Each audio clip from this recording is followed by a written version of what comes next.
Olá pessoal, aqui é o Fábio da Boston Treinamentos e neste vídeo nós vamos estudar o aninhamento de triggers DML no SQL Server. Bom, um trigger, quando disparado, ele eventualmente executa uma declaração DML que pode levar ao disparo de um outro trigger. Tá? Então, isso é o aninhamento de triggers, quando um trigger disparado provoca o disparo de outro trigger indiretamente. Ou, quando disparado um trigger, ele provoca de novo o disparo dele próprio. Tá? Isso também é aninhamento de triggers. Portanto, quando um trigger dispara outro trigger. Para que isso funcione, a opção permitir que gatilhos disparem outros gatilhos, lá nas propriedades do servidor, deve estar ativada. Ou você pode habilitar e desabilitar o aninhamento de triggers usando essa storage procedure que aparece na tela. exec sp_configure nested triggers, que significa triggers aninhados em inglês, passando o valor 0 ou 1. 0 desabilita o trigger, 1 habilita o aninhamento de triggers. Tá? E depois a instrução reconfigure. Beleza? Bom, então o que é esse aninhamento de triggers? Aqui tem uma figura para ajudar a entender um pouco melhor. Você dispara um comando, executa um comando DML qualquer, insert, update, delete, em cima de uma tabela qualquer. Se houver um trigger associado a essa tabela, ele vai disparar. Esse trigger eventualmente tem dentro de si um comando DML, que está associado a uma outra tabela. Tá? Então, quando esse comando DML for executado pelo trigger, na tabela 2, um outro trigger associado à tabela 2 poderá disparar também. E assim deu-se o aninhamento de triggers. O trigger 1 acabou disparando o trigger 2. Veja aqui, essa tabela aqui, em vez de ser a tabela 2, poderia ser a própria tabela 1 de novo. Então o trigger 1 executaria um comando DML que dispararia de volta o trigger 1. Também é aninhamento de triggers DML. Para ser mais exato, isso seria um trigger recursivo. Então o que é um gatilho recursivo? É um tipo especial de trigger aninhado after. O trigger recursivo ele ocorre quando um trigger executa uma declaração DML qualquer que o dispara novamente. O trigger recursivo ele pode ser habilitado ou desabilitado com o comando alter database. Então você passa o alter database, coloca o nome do banco de dados e a instrução set recursive triggers on ou off. On vai habilitar o trigger recursivo e off vai desabilitar. Veja aqui, como o trigger recursivo é um tipo de trigger aninhado, você também precisa ter o aninhamento de triggers habilitado no seu banco de dados ou na sua tabela, para então habilitar os triggers recursivos. Tá? Então você tem que habilitar ambas as coisas, tanto o aninhamento quanto o trigger recursivo. Por que isso? Porque o trigger aninhado ele pode ser um pouco perigoso. Tá? Eventualmente você pode acabar disparando triggers sem querer no seu banco de dados, sem ter planejado isso. Tá? Depende de como você construiu os triggers e as instruções que eles executam. E quando ele é recursivo, é mais perigoso, porque como o trigger dispara a si próprio, eventualmente você pode acabar caindo num loop infinito. Então você precisa se precaver contra isso, criando uma estratégia de saída do trigger recursivo. Tá? Na prática, o SQL Server ele tenta impedir mais do que 32 níveis de recursão. Então o trigger chamaria a si próprio no máximo 32 vezes. Tá? Mas é bom evitar esse tipo de problema. A gente vai ver o exemplo de um trigger recursivo agora, que é um trigger aninhado. Tá? A gente vai criar uma tabelinha. Deixa eu passar aqui adiante. Vamos criar uma tabela, vou chamar de TBL Trigger Recursivo, para ficar bem claro do que se trata. Tá? Vai ser uma tabela extremamente simples, ela vai ter só um campo, código, do tipo int, e ele próprio vai ser a chave primária. Esse campo não é autoincremento. Por quê? Porque eu vou inserir manualmente registros nesse campo para poder disparar o trigger. Okay? Então, só um campo, eu vou colocar isso no banco de dados DB Biblioteca mesmo, mas pode ser em qualquer banco de dados. Inclusive, você pode criar um banco de dados novo só para testar esse trigger. E aí a gente vai inserir depois o registro que vai disparar esse trigger. Tá? Quando o trigger for disparado, ele vai executar um comando DML que vai dispará-lo novamente. Tá? Quando ele for disparado novamente, ele executa o comando DML que o dispara outra vez e assim sucessivamente. Beleza? Então vamos lá para o banco de dados primeiro para a gente preparar o ambiente do trigger. Então eu estou aqui no meu banco de dados, eu vou colocar o banco de dados DB Biblioteca, aqui no SQL Server. O primeiro passo é habilitar ou desabilitar a opção do aninhamento de triggers. Para isso, você vai clicar aqui no nome do seu banco de dados, botão direito, vai em Propriedades. Aqui você vai selecionar a página Avançado e no conjunto Diversos você vai localizar Permitir que gatilhos disparem outros gatilhos. Tá? Aqui você precisa colocar a opção como True. Tá? Assim você habilita o aninhamento dos triggers DML. Ok? Então coloquei como True. Ok, beleza. Agora os triggers DML, o aninhamento dos triggers DML está ativado.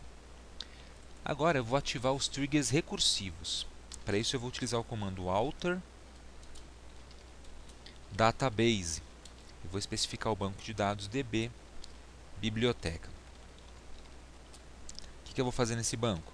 Set recursive underline triggers on. Tá? Eu vou ligar os triggers recursivos. Então eu mando executar.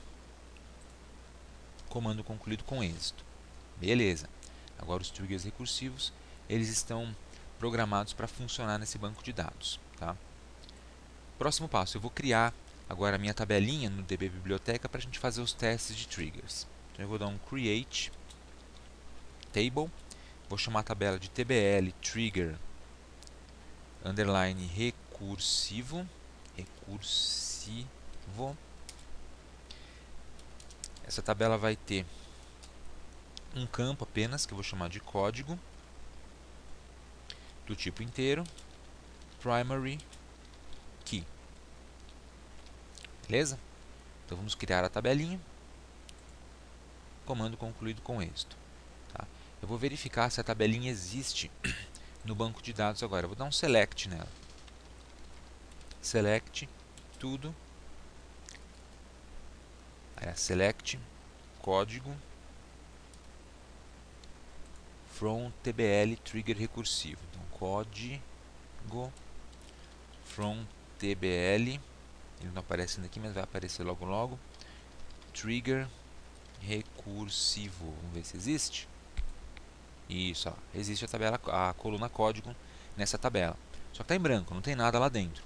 Tá vazia, e é isso que eu quero, que ela esteja vazia para a gente poder testar a recursão dos triggers. Beleza? Bom, vamos voltar lá para a apresentação agora, para a gente ver o código do trigger recursivo que será utilizado. Então está aqui. Eu vou utilizar esse código aqui para o nosso trigger recursivo. O que esse código vai fazer basicamente é o seguinte: eu vou inserir um registro naquela coluna código, um número de código qualquer, tá? E automaticamente ao inserir esse número, o trigger vai ser disparado e vai executar a inserção de outro valor na mesma coluna. Então eu vou inserir um registro e ele vai inserir outro para mim automaticamente. Só que quando ele inserir esse outro registro, o comando insert vai disparar de novo aquele mesmo trigger, que vai inserir um outro registro, que dispara o trigger, que insere um outro registro, e assim por diante, 10 vezes. Tá? Então eu vou colocar aqui um if, uma condição, para que ele faça isso no máximo 10 vezes. Então eu vou colocar o código lá no SQL Server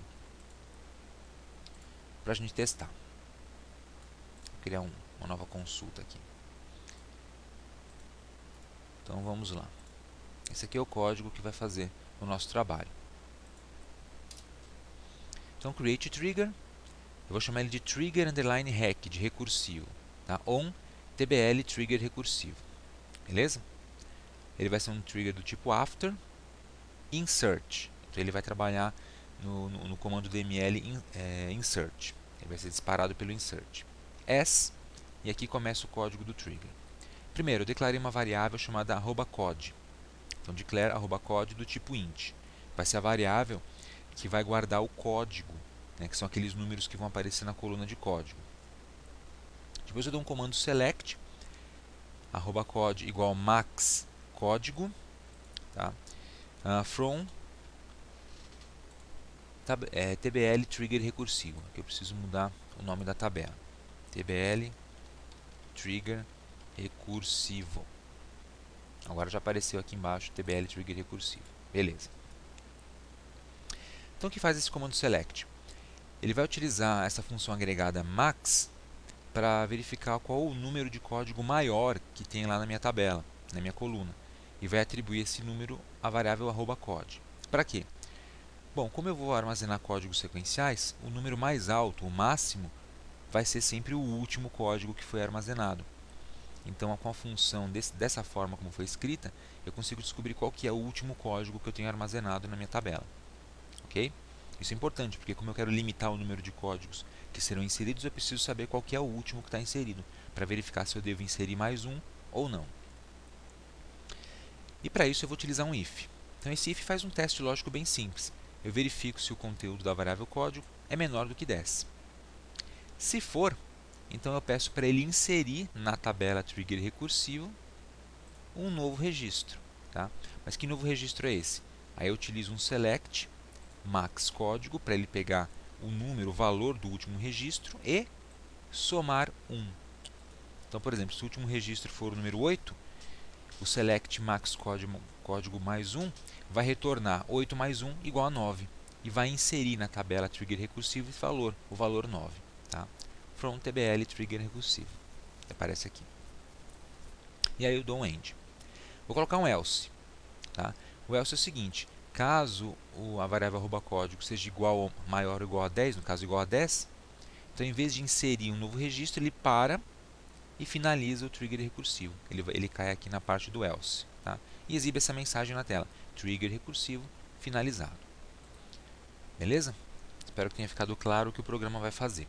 Na dúvida é só pegar o código e dar uma boa lida nele para entender direitinho o que está acontecendo. Tá? Bom, eu vou criar o trigger então. Dou um executar, comando concluído com êxito, o trigger foi criado no banco de dados DB biblioteca. Tá? Agora a gente vai testar. Como é que eu testo isso? Eu vou inserir um registro na tabela trigger recursivo. Só que antes de inserir esse registro, eu vou olhar de novo o conteúdo dela. Vou executar esse select. Está vazia, correto? Beleza, então eu vou comentar o select aqui. E vou inserir um código do tipo insert para inserir um registro dentro da tabela trigger recursivo. Então eu vou inserir into tbl trigger recursivo um valor. Qual vai ser esse valor? Vou colocar o número 1. Tá? Como é um campo do tipo número inteiro, eu vou colocar o número 1 lá dentro. Então o que se espera que ocorra? Ao inserir esse registro de valor número 1 na tabela trigger recursivo, automaticamente vai ser disparado esse trigger, porque ele é um trigger do tipo after insert, e esse trigger ele vai verificar o valor do código que foi inserido. Se o valor for menor que 10, então ele vai inserir na tabela um outro registro, que vai ser o valor do próprio código que ele verificou mais 1, portanto o próximo número. E vai fazer isso até que o código seja igual a 10. Quando o código for igual a 10, ele sai do loop e imprime uma mensagem na tela. Beleza? Então eu vou inserir um único registro e espera-se que apareçam vários registros lá dentro por conta da recursão do trigger. Tá? Então vamos executar para ver o que acontece. Olha que interessante. Aparecem várias linhas afetadas aqui embaixo em vez de uma só, que já é um indício de que o código insert foi executado várias vezes. E aqui em cima aparece trigger recursivo finalizado. Então a instrução else também foi executada lá do nosso if. Agora a gente vai olhar dentro da tabela para ver seu conteúdo. Vou dar um select nela de novo. Então executar, está aí. Os códigos de 1 até 10 foram inseridos com sucesso. Então eu dei um insert e o trigger aninhado e recursivo foi executado 10 vezes e preencheu a minha tabela com 10 registros. Ok? É assim que funciona então o aninhamento de trigger e no caso um aninhamento especial chamado trigger recursivo, o trigger que chama a si próprio. O importante que você tem que lembrar daqui é sempre colocar uma condição de saída para o trigger recursivo. A minha condição de saída é, quando o código for igual a 10, ele simplesmente cai aqui no else e finaliza o código do trigger. Ele não chama de novo o trigger. Enquanto for menor que 10, ele insere outro dado na mesma tabela e essa inserção provoca o disparo do próprio trigger, porque ele é um trigger do tipo after insert. Ok? Então é isso aí. Espero que tenha ficado bem claro o uso dos triggers, do aninhamento de triggers e dos triggers recursivos. Então aproveite para se inscrever aqui no canal da Boson Treinamentos agora, tá? e também para visitar o nosso website www.bosontreinamentos.com.br, onde você vai encontrar esse código aqui do Trigger prontinho para você copiar, alterar, estudar e utilizar, ok? Então é isso aí, pessoal. Obrigado e até a próxima.